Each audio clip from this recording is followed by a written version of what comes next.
This episode is a detailed look at my third tip for beginning lockpickers, developing a deep understanding and control of tension. If you haven't watched the overview of the 5 beginner tips, follow the link in the description and then come back to this one.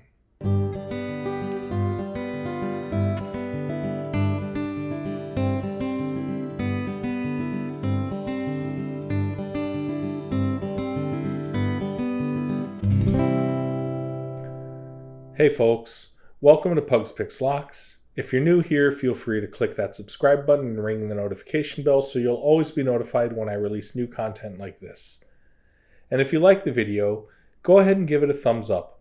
Click that like button, leave a comment or a question down below. Did I get something wrong? Is there something I could do better, do differently? Please let me know. I want to learn from all of you to continue to grow my knowledge and skill set and provide you with better and better content. Also, leave a comment if there's a specific topic that you'd like covered in a future episode. Okay, let's start with the shout out of the week. This week's shout out goes to Keyless Entry. Keyless Entry has videos on dimple locks, challenge locks, and a huge range of padlocks.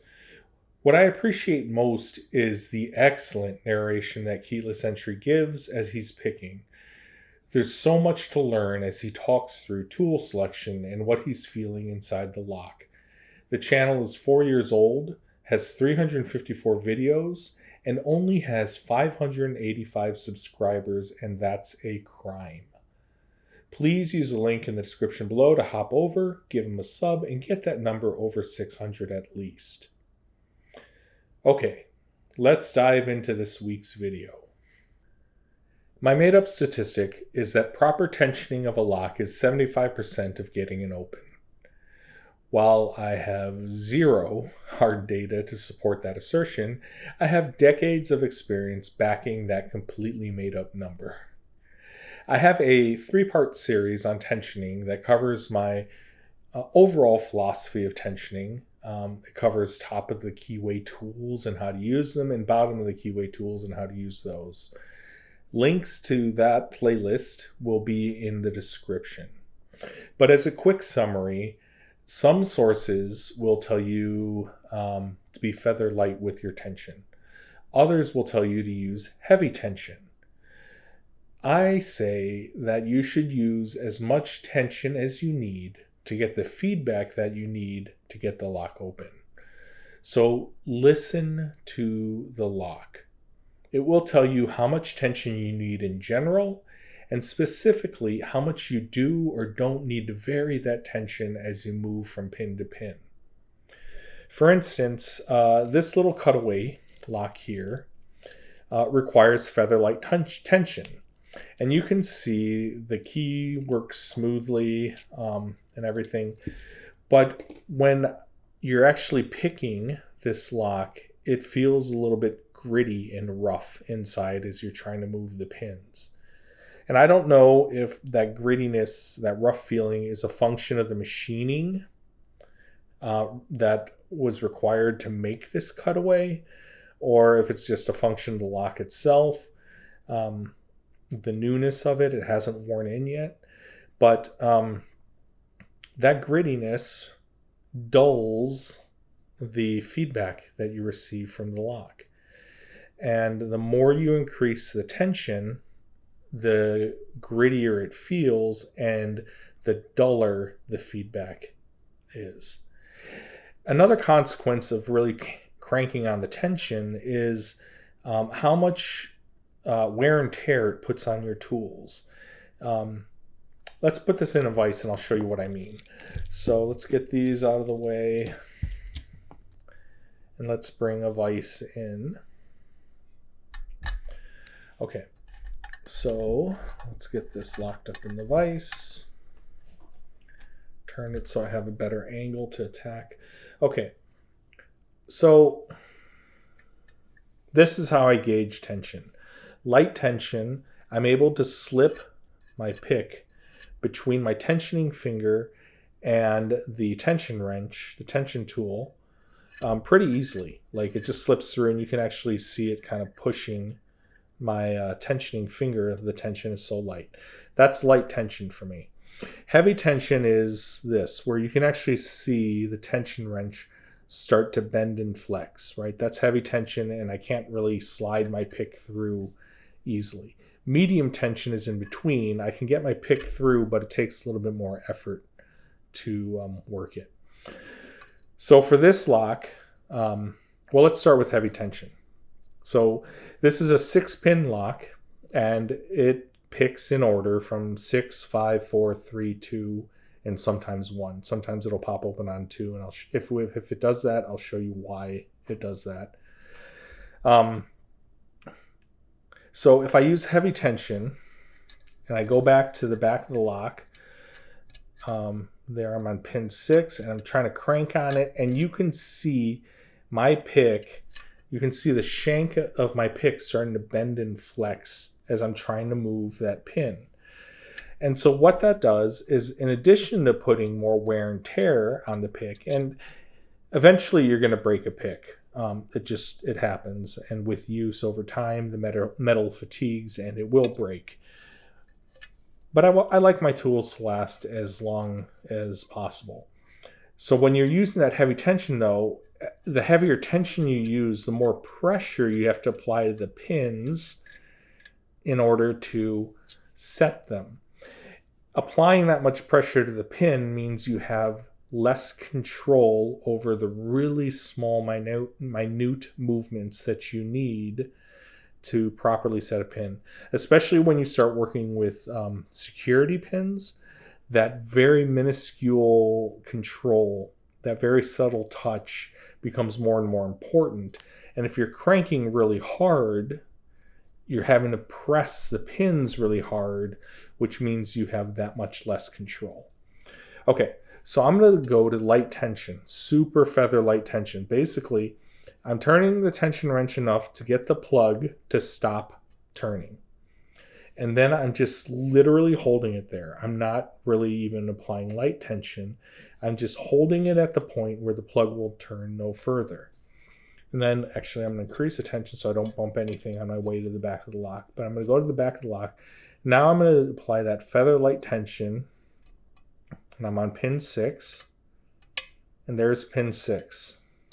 5, 4. Getting on pin 3. Did not set pin 3. 3, 2, that's 4, 3, 2, and it pops open. And celebratory wiggle. And that's how light the tension has to be. That I am turning the turning tool to the point where the plug stops rotating, and then I'm just holding it there. Not really pressing, tensioning any harder than that. Just enough to hold it there. And I'll show you why I didn't have to set pin 1. This lock, because of the way the bitting is, the driver pin in pin stack 1 is so short, and the key pin is so short, rather, that the driver pin sits below the shear line. You can see the driver pin up in the Bible for all the other pin stacks, but you only see the spring in position 1 here. And that's because the driver is actually still in the plug. It was sitting underneath the shear line. Bad design / bad bitting, but whatever. That's the nature of this particular lock. Okay, let's lock that back up. As an example, on the other end of the spectrum, this is a Dorma DC3003. This is a higher security lock. It has some security pins in it. It has, if I remember right, I haven't gutted it in a while. It has serrated pins in positions 1, 2, 4, and 5. And it has tapered pins in position 3, 6, and 7. It's a 7-pin lock.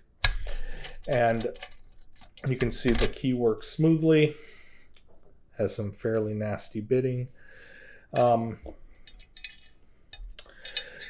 But the nature of tapered pins is that you have to crank on the tension. You have to crank that plug. Tapered pins are normal. They look like standard pins, but the ends of the pin, each end is tapered slightly. And that means sometimes you have to touch those tapered pins more than once. You have to bounce back and forth between two tapered pins at the end. Bouncing back and forth between the two tapered pins, nudging them upwards a little bit at a time. It also means that the shear line is resting on the barrels, the center of the barrel of the tapered pin, which means that to get the serrated pins to set, you need heavier tension to keep them up above the shear line. So I'm going to crank on the tension. I'm using 2 fingers here, and you can see how much I am bending and flexing the tension wrench to do this, right? So here's pin 1, got a click, got a second click, here's pin 2, 2 clicks, pin 3,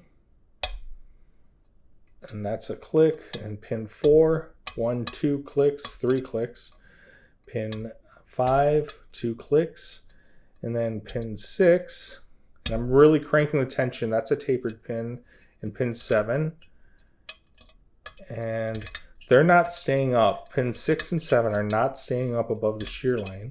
So I'm going to go back and revisit the serrated pins with that heavy tension. So pin 1 feels good. Pin 2 feels good. Pin 3 feels good. Pin 4, I got another click out of pin 4. Pin 5 feels good. Pin 6 is 7, 6, 7, bouncing back and forth between them. I'm going to go back and visit pin 3 since that's also a tapered pin. Pin 2 might not be set all the way. 4, 5, 6. I'm going to increase the tension some more. 7, 6, 7, 6, 5, 4, 3, 2, 1. Okay, I'm going to reset. There's a possibility that I overset something. So heavy tension again. Pin 1, 1. Okay, 2 clicks out of 1, 2 clicks out of 2, click out of 3, 2 clicks out of 4, multiple clicks out of 5, pin 6,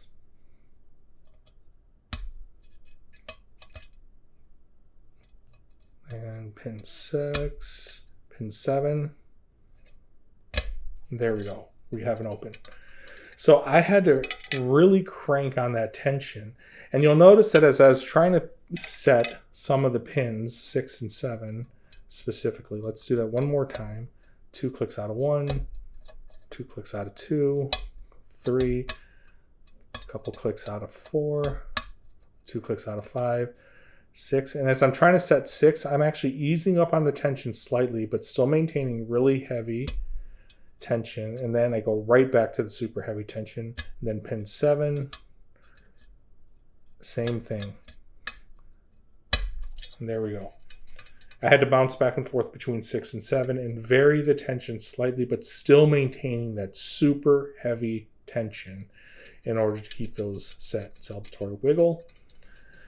And so that's an example of having to use super duper heavy tension on a lock. And that's because the nature of the lock and the nature of the pins inside of this lock asked for that heavy tension. Okay, so the other thing that mastering tension can do for you is different tension can make a lock behave differently. For instance, this American lock, Series 1100, 5 pins, there's serrated pins in 1, 2, and 3, and spool pins in 4 and 5. And if I use super light tension, if I use super light tension, it should pick in order 5, 4, 3, 1, 2, and then we'll have her open. If I increase the tension, that binding order becomes 5, 4, 3, 1, 2, 5, and then sometimes 4. And the reason for that is with the super light tension, I'm able to move the spool pins in positions 4 and 5. I'm able to move them above the shear line without really having to fight the counter rotation.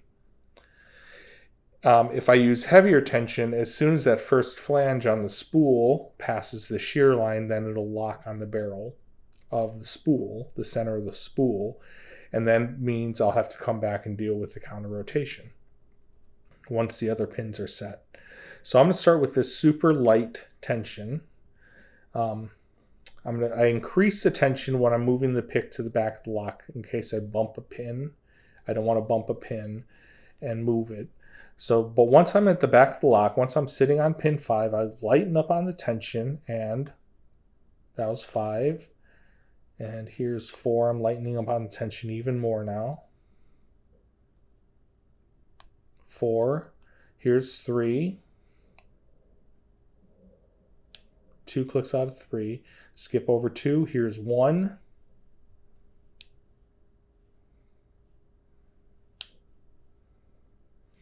And then we go to pin 2, and we have our open. And at no point did I have to fight the counter rotation. So now, if I increase that tension, the tension on the lock here, now the binding order is going to change, and I'm going to actually have to deal with the counter rotation on at least one of the spools, if not both. So here I am back at the lock. Here's pin 5. Here's pin 4. And now let's get on. Oops, 1, 5, 4, 3. Here's pin 3. Skip over 2, go to 1. 2 clicks out of 1. And now here's pin 2. And we have a full set. Okay, so that means now that we have a full set, I have to deal with the spools. So I'm going to go back into the back of the lock, and here's pin 5. And I'm bouncing the tension slightly just to get that counter rotation on 5 moving. And I keep slipping off of the pin. Okay, counter rotation.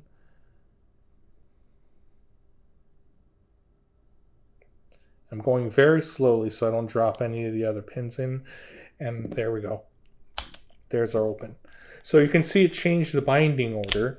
It changed how I had to approach the pins, and I actually had to deal with the spool pin at the end simply by increasing the amount of tension that I was using. Okay, final demonstration here. Some pins require that you vary the amount of tension that you're using. Now, I'm going to go ahead with this Abus, which has spool pins in it. It's a combination of standard pins and spool pins. There's a standard pin in 1. It's basically a standard pin in 1, and then a 0 lift on 3 and 6, and then spool pins on 2, 4, and 5. So I'm going to set 1 first here. Okay, and we have a full set. Now I'm going to go at an awkward angle because I'm left-handed, but I want to show you, so you can really truly see the tension wrench, and so you can see how I have to vary the tension with the spool pin on 2. You see how that spool pin, when I try to set it, it's pushing my thumb. That counter rotation means that I have to vary my tension. I have to ease up on my tension to allow the counter rotation to happen. And then once that pin gets set, I have to push back. So I'm varying my tension. I'm lightening up and then increasing as it sets. So pin 3 is a 0 lift, and so I go to pin 4. Oh, I just totally slipped off. Hopefully I didn't lose the work we've done so far. Pin 3, pin 4. Okay, pin 4 feels set. let's go to pin 5. Okay, there's an overset. All right, so let's do that again. Here we're going to set pin 1 to get our false set. Then we're going to go at this awkward angle. And so that you can see, got to make sure I'm on the right pin. Pin 2, counter rotation, easing up on the tension, riding that tension. Now it's set, and I'm back to heavier tension again. Pin 3, and now here's pin 4, counter rotation, easing up on the tension, and then pushing back, and I overset 4. I felt that happen. So we'll see what happens with 5. Yep. So I didn't get my tension as I was lightening up to set it. I didn't increase it enough as I crossed the shear line. So I'm going to do this normally instead of contorting my wrists like this. And hopefully, and I know that my hand is covering up the tension wrench now, and it's at an angle that you can't really see it, but I'm going to try to do this so that you can see it. So here's pin 2, counter rotation, ease up, ride the counter rotation, and then as the pin sets, increase the tension again to hold it above the shear line. That didn't feel right either. No, 5, 4. All right. There's always one lock in every video that won't cooperate. So let's just, I keep turning my wrist so I can show you. So I'm just going to pick it now that I've showed you a couple times. So there's pin 2, 3, here's pin 4, and here's pin 5. And then I go back to 2 because I felt that drop back into the keyway. And there's our open. SouthOrd swivel. Okay, so as you can see, that learning how to control your tension is critical. Listening to the lock to pay attention for when you need that feather light tension, and listening to the lock for when it tells you it needs heavy tension. Paying attention to the pin that you're on so that you can vary your tension for that particular pin, especially with spool pins, gin spools, Christmas trees, etc. The more advanced you get, the more important controlling the amount of tension at any given time becomes. There's even a technique called float picking, where you're really having to float the tension. You're using, you're trying to get to like the exact neutral balance in the tension so that you can minutely control how much tension you're applying. And then, and how the amount of tension you're using can affect the binding order. So again, master your tensioning early. Pay a lot of attention to it. Spend a lot of time practicing it. Hey folks, thanks for watching. If you liked the video, remember to drop a like and leave a comment or a question below. If you're new here, subscribe and ring the notification bell for more content like this. Until the next video, happy picking y'all.